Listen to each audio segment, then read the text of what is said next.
तो आज की हमारी क्लास है इंडियन ज्योग्राफी में, जिसमें हम पढ़ने वाले हैं तटीय मैदान, पश्चिमी और पूर्वी घाट। इसके बारे में जानेंगे डिटेल में, और इसके करने वाले हम टॉप 50 मोस्ट इंपोर्टेंट पीवाईक्यूज जो आने वाले एग्जाम के लिए, जैसे यूपीएससी और स्टेट पीसीएस के लिए बहुत ज़्यादा इंपॉर्टेंट है। और इसमें हम साथ में हैं जो मैपिंग के थ्रू ही पढ़ेंगे, जो डायरेक्ट सैटेलाइट से मैंने कनेक्ट कर रखा है। तो वहाँ से हम डायरेक्ट मैप में देखेंगे, जैसे कि मैं दिखा देता हूँ आपको। जैसे ये इंडिया है, तो हम इंडिया को इस टाइप से हम देखेंगे साथ साथ में, और पूरा एकदम 3D में देखेंगे मैपिंग के साथ साथ में। जो लोकेटेड कौन सी एरिया कहाँ पर जो स्थित है, वो सारी चीज़ें जानेंगे। साथ ही में जैसे कि अभी डायरेक्ट जो लेटेस्ट जो डायरेक्ट लाइव कनेक्ट है, तो इसमें बादल बादल सारी चीज़ें आपको नज़र आ रहे होंगे। तो इसी प्रकार जो क्लास है आज की, बहुत मज़ा आने वाला है, बहुत ही इंपॉर्टेंट क्लास है आज की हमारी। तो जो क्लास आपको लास्ट तक ज़रूर देखनी है इस क्लास में, तो बने रहिए एंड तक। और हम स्टार्ट करते हैं। पहला हमारा क्वेश्चन है, भारत का पश्चिमी तटीय मैदान कहाँ से कहाँ तक फैला है? तो ए ऑप्शन है गुजरात से केरल तक, और बी ऑप्शन है महाराष्ट्र से केरल तक, सी ऑप्शन है जो है गुजरात से गोवा तक, और डी ऑप्शन है उड़ीसा से तमिलनाडु तक। तो कहाँ से कहाँ तक फैला हुआ है, जल्दी से इसका आंसर देंगे आप।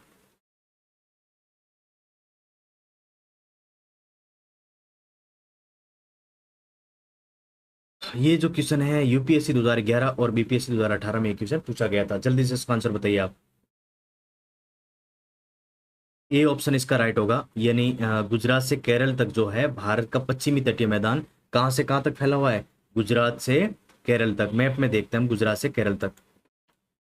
ये हमारा है प्यारा भारत, और इसमें जो है गुजरात ये वाला हिस्सा है। गुजरात से जो केरल है, केरल कहाँ पर है मैं दिखाता हूँ अभी मैप में आपको। ये केरला है। यहाँ से जो है ये जो है कहाँ से कहाँ तक फैला हुआ है?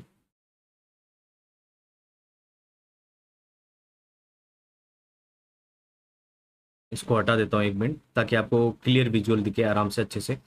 और जो ये है आपको दिखेगा यहाँ से, गुजरात से जो है केरल तक जो है ये फैला हुआ है, यहाँ से गुजरात से केरल तक।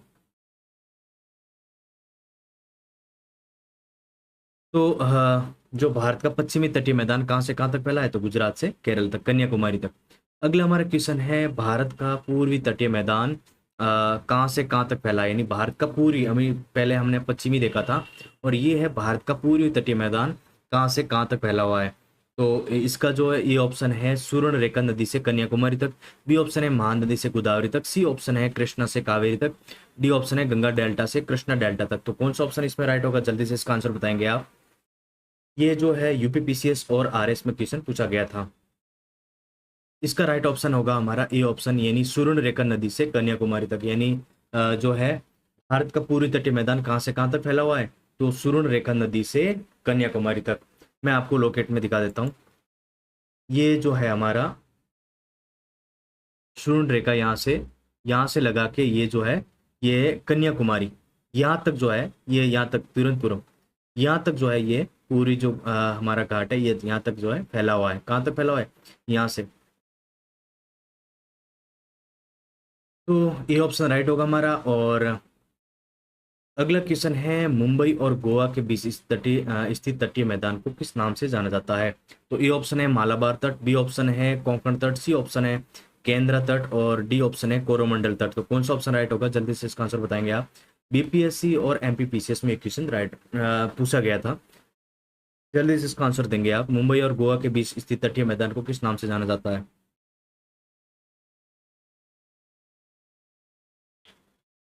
ये हमारी मुंबई है और ये गोवा है।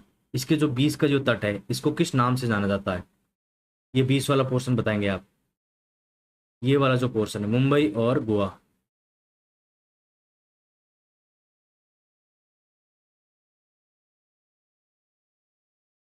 ये वाला क्षेत्र, ये वाला जो तट है, इसको किस नाम से जाना जाता है? मैंने आपको डायरेक्ट मैप में दिखा रहा हूँ मैं। अभी इसको 3D में कर देता हूँ आपको, और ज़्यादा आपको अच्छे से दिखेगा ये।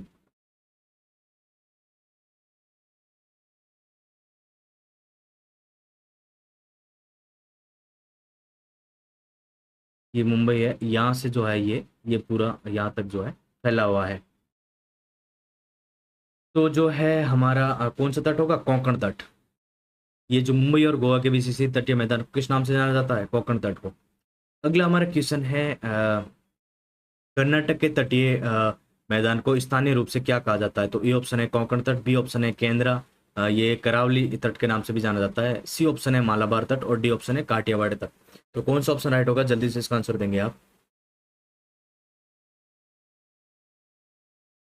ऑप्शन बी राइट होगा इसमें, यानी केंद्रा तट। कर्नाटक के तटीय मैदान को स्थानीय रूप से क्या कहा जाता है? केंद्र तट कहा जाता है। यूपीएससी और यूपीपीसीएस में पूछा गया था क्वेश्चन।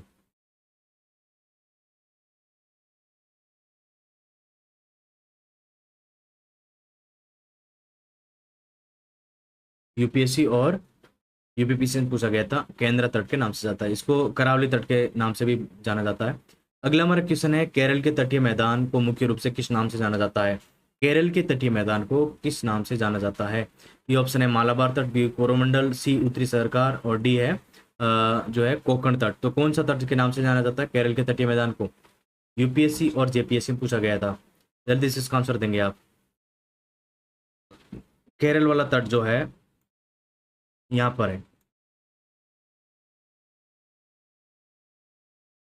ये वाला ये वाला जो भाग है, ये केरल वाला तटीय भाग है।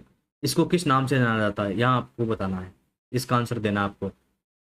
केरल वाला, इसके तटीय भाग को किस नाम से जाना जाता है? आपको आंसर में बताना है।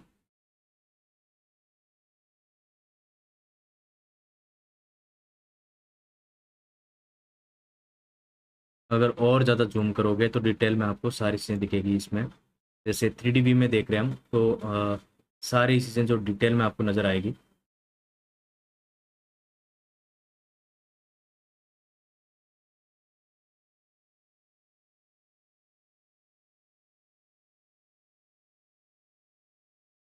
तो इसका आंसर क्या होगा? केरल के तटीय मैदान को किस रूप से, किस नाम से जाना जाता है?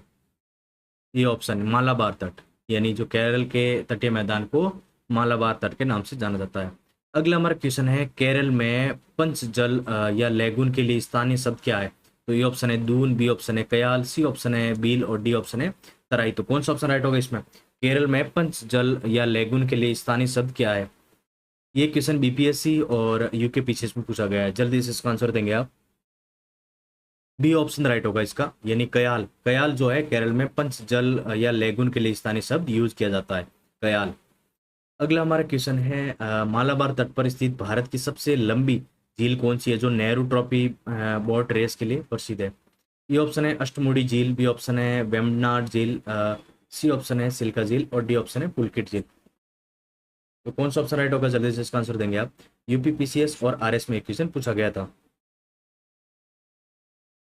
वेम्बनाड झील जो है मालाबार तट पर स्थित है, भारत की सबसे लंबी झील है ये, और जो नेहरू ट्रॉफी बोट रेस के लिए प्रसिद्ध है, यानी वेम्बनाड झील।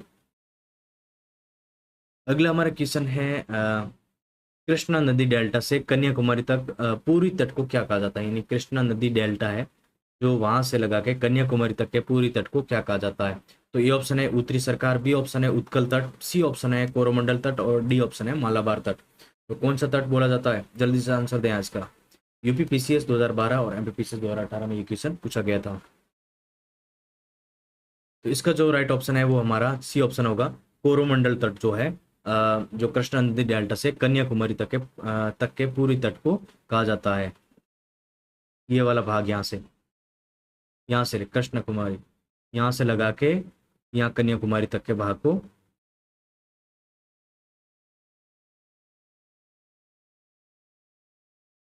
तो कोरोमंडल तट कहा जाता है। अगला हमारा क्वेश्चन है महानदी से कृष्णा नदी तक के पूरी तट को किस रूप में जाना जाता है? तो ए ऑप्शन है कोरोमंडल तट, बी ऑप्शन है उत्तरी सरकार, सी ऑप्शन है कोंकण तट और डी ऑप्शन है काठियावाड़ तट। तो कौन सा ऑप्शन राइट होगा? जल्दी से इसका आंसर देंगे आप। ये क्वेश्चन जो है यूपीएससी और बीपीएससी में पूछा गया है। इसका राइट ऑप्शन है बी ऑप्शन उत्तरी सरकार। सी ऑप्शन है अगला क्वेश्चन है हमारा ओडिशा के तटीय मैदान को और किस नाम से जाना जाता है? तो ए ऑप्शन है उत्कल तट, बी ऑप्शन है वंगा तट, सी ऑप्शन है कलिंग तट और डी ऑप्शन है सरकार तट। तो कौन सा जो है ऑप्शन राइट होगा इसमें, जल्दी से आंसर देंगे आप। यूपीपीसीएस और एमपीपीसीएस में क्वेश्चन पूछा गया है। ऑप्शन ए हमारा राइट होगा, यानी उत्कल तट जो है उड़ीसा के तटीय मैदान को किस नाम से जाना जाता है? उत्कल तट। उड़ीसा के तटीय मैदान को किस नाम से जाना जाता है? तो उत्कल तट के। उड़ीसा का तट, मैं आपको उड़ीसा दिखा देता हूँ मैप में। ये जो है हमारा उड़ीसा ऊपरली साइड है, जो ये आंध्र प्रदेश हो गया हमारा, और ये हमारा उड़ीसा है।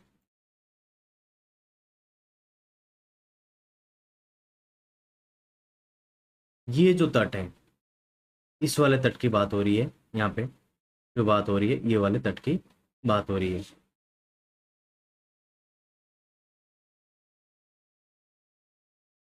तो इसी प्रकार उत्कल तट के नाम से जाना जाता है उड़ीसा का तट जो है। निम्नलिखित में से कौन सा तटीय मैदान अपेक्षाकृत अधिक चौड़ा है? ये ऑप्शन है पश्चिमी तटीय मैदान, बी ऑप्शन है पूर्वी तटीय मैदान, सी ऑप्शन है दोनों समान रूप से चौड़े हैं, और डी ऑप्शन है मौसम पर निर्भर करता है। तो कौन सा ऑप्शन राइट होगा इसमें? यूपीएससी और आरएस में क्वेश्चन पूछा गया है, जल्दी से इसका आंसर बताइए आप।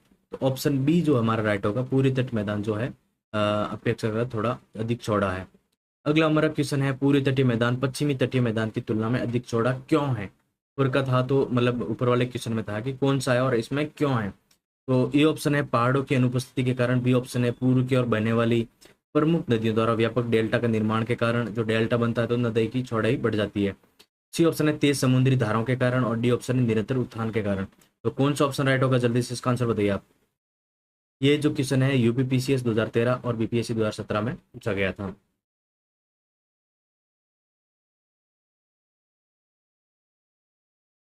तो इसका जो राइट ऑप्शन होगा बी ऑप्शन, यानी जो है पूर्व की ओर बहने वाली प्रमुख नदी द्वारा व्यापक डेल्टा के निर्माण के कारण जो है पूरी तटीय मैदान पश्चिमी तटीय मैदान की तुलना में अधिक चौड़ा होता है। अगला हमारा क्वेश्चन है, भारत के पश्चिमी तटीय मैदान आमतौर पर किसका एक उदाहरण है? तो ए ऑप्शन है उमजीत तटीय मैदान, बी ऑप्शन है निमजीत तटीय मैदान, सी ऑप्शन है डेल्टाई मैदान, और डी ऑप्शन है हिमनद मैदान। तो कौन सा ऑप्शन राइट होगा इसमें, जल्दी से इसका आंसर देंगे आप। यूपीएससी 2015 और एमपीपीसी 2016 में ये क्वेश्चन पूछा गया था, और जल्दी से इसका आंसर बताएंगे आप।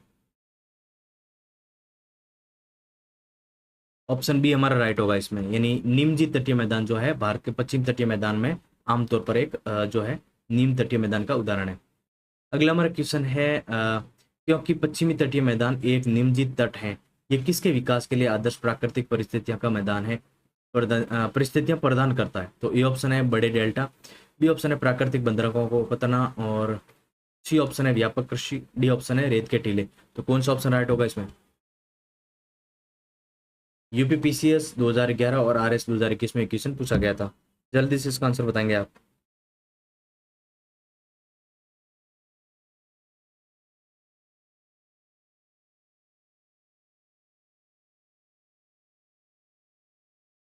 तो इसका जो राइट ऑप्शन है बी ऑप्शन हमारा राइट होगा, प्राकृतिक बंदरगाह और पतनों के कारण जो है। अगला हमारा क्वेश्चन है, पूर्वी तटीय मैदान मुख्य रूप से किसका एक उदाहरण है? तो ए ऑप्शन है उन्मजीत तटीय मैदान, बी ऑप्शन है निमजीत तटीय मैदान, सी ऑप्शन है फजाड़ तट, और डी ऑप्शन है रिया तट। तो कौन सा ऑप्शन राइट होगा इसमें, यानी पूर्वी तटीय मैदान मुख्य रूप से किसका एक उदाहरण है? बीपीएससी और जेपीएससी में क्वेश्चन पूछा गया है।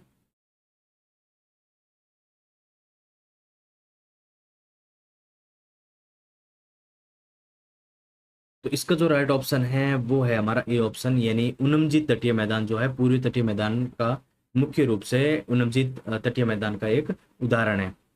अगला हमारा क्वेश्चन है, भारतीय किस तटीय क्षेत्र में लौटते हुए मानसून से अधिकतम वर्षा होती है? तो ए ऑप्शन है मालाबार तट, बी ऑप्शन है कोंकण तट, सी ऑप्शन है कोरोमंडल तट, डी ऑप्शन है उत्तरी सरकार। तो कौन सा ऑप्शन राइट होगा इसमें, जल्दी से इसका आंसर बताएंगे आप। ये क्वेश्चन जो है यूपीएससी और यूकेपीसीएस में पूछा गया था। इसका जो राइट ऑप्शन है वो है हमारा सी ऑप्शन, यानी कोरोमंडल तट जो है भारत के कोरोमंडल तटीय क्षेत्र में लौटते हुए मानसून में अधिकतम वर्षा होती है। अगला हमारा क्वेश्चन है, भारत की सबसे बड़ी खारे पानी की झील जो है लैंगून है, सिल्का झील है, किस तट पर स्थित है? तो ए ऑप्शन है मालाबार तट, बी ऑप्शन है उत्कल तट, सी ऑप्शन है कोरोमंडल तट, और डी ऑप्शन है कोंकण तट। तो कौन सा ऑप्शन राइट है इसमें, जल्दी से इसका आंसर देंगे आप।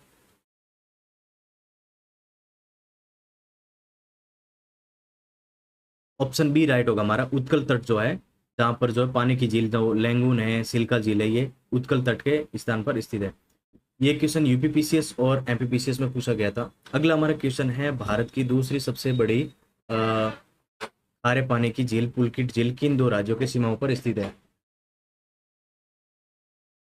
ऑप्शन में है ओडिशा और पश्चिम बंगाल, बी ऑप्शन है आंध्र प्रदेश और तमिलनाडु, सी ऑप्शन है केरल और कर्नाटक, डी ऑप्शन है महाराष्ट्र और गोवा। तो कौन सा ऑप्शन राइट होगा इसमें, जल्दी से इसका आंसर देंगे आप। ये जो क्वेश्चन है बीपीएससी और आरएस में पूछा गया है। भारत की दूसरी सबसे बड़ी खारे पानी की झील पुलकित झील किन दो राज्यों की सीमाओं पर स्थित है? जल्दी से आंसर बताइए आप इसका। भारत की दूसरी सबसे बड़ी खारे पानी की झील पुलकित झील जो है वो किन दो राज्यों की सीमाओं पर स्थित है?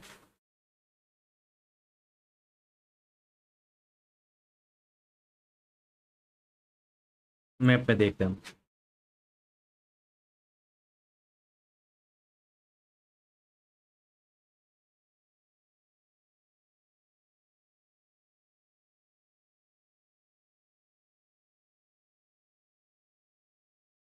तो ये जो है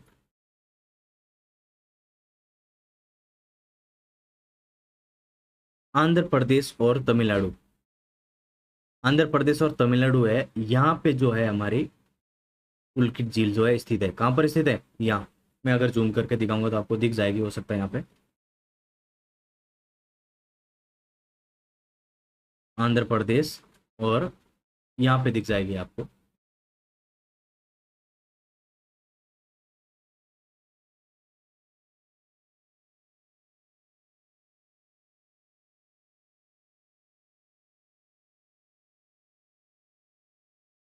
आंध्र प्रदेश और तमिलनाडु पे।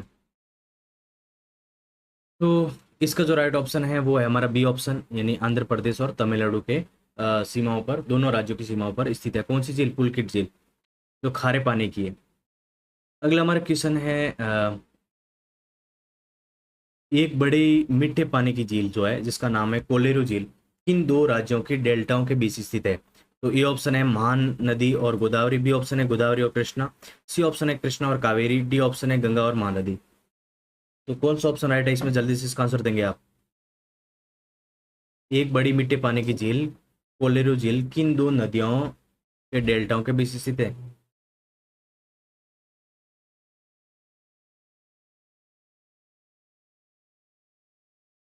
तो इसका जो राइट ऑप्शन है वो है हमारा बी ऑप्शन, यानी गोदावरी और कृष्ण जो नदियां हैं, यहाँ पे जो है जो मीठे पानी की झील जो कोलेरू झील है जो स्थित है, इनके जो गोदावरी और कृष्णा नदी का जो डेल्टा बनता है उनके बीच में जो है कोलेरू झील जो है स्थित है। ये क्वेश्चन जो है यूपीएससी और यूपीपीसीएस में पूछा गया था। अगला हमारा क्वेश्चन है, श्री हरिकोटा द्वीप जहाँ सतीश धवन अंतरिक्ष केंद्र है और किस झील को बंगाल की खाड़ी से अलग करता है? श्री हरिकोटा द्वीप जो है सतीश धवन अंतरिक्ष केंद्र जहाँ स्थित है वो किस झील को बंगाल की खाड़ी से अलग करता है? तो ये ऑप्शन है सिल्का झील, बी ऑप्शन है पुलकित झील, सी बी ऑप्शन है पुलकित झील, सी ऑप्शन है कोलेरू झील और डी ऑप्शन है वेमनॉट झील। तो कौन सा ऑप्शन राइट होगा, जल्दी से इसका आंसर देंगे आप। तो ये क्वेश्चन जो है एमपीपीसीएस और बीपीएससी में पूछा गया था। जल्दी से इसका आंसर बताएंगे आप।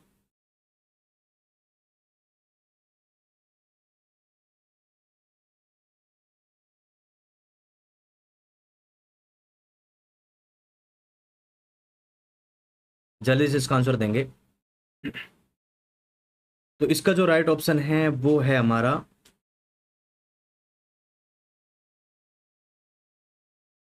बी ऑप्शन, यानी पुलकित झील है जो कहाँ पर है, श्री हरिकोटा द्वीप जहाँ सतीश धवन अंतरिक्ष के अंदर है, किस झील को बंगाल की खाड़ी से अलग करता है? तो पुलकित झील से अलग करता है। ये क्वेश्चन एमपीपीसीएस और बीपीएससी में पूछा